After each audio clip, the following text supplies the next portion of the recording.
Freedom in medieval England did not arrive through a single revolt, law, or declaration. It arrived quietly, unevenly, and often without ceremony. For most peasants, change came not from confrontation, but from endurance. For centuries, most rural people lived as villeins, legally unfree tenants tied to a manor. They held land in exchange for labor, rent, and obedience to local custom. A villein could not leave the manor without permission, and much of their time was owed to the lord's fields. Yet these obligations were not arbitrary. They were governed by custom, remembered by the community, and enforced locally.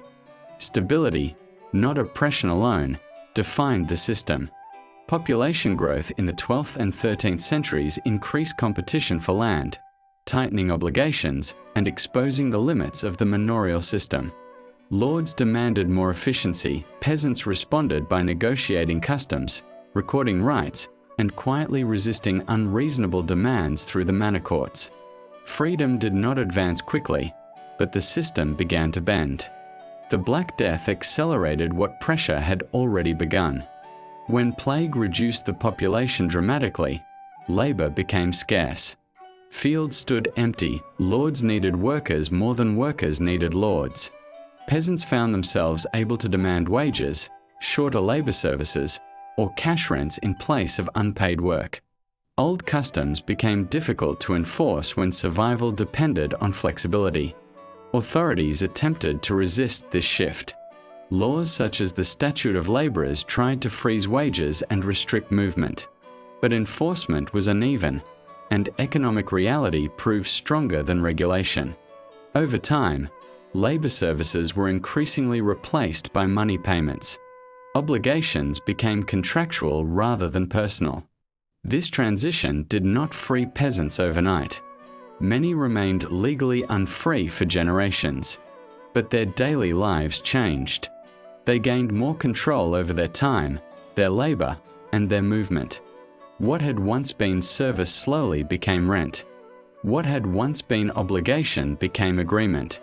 Rebellions did occur, most famously in 1381, but they did not create freedom directly. Lords could punish rebels, but they could not restore a world that no longer functioned as before.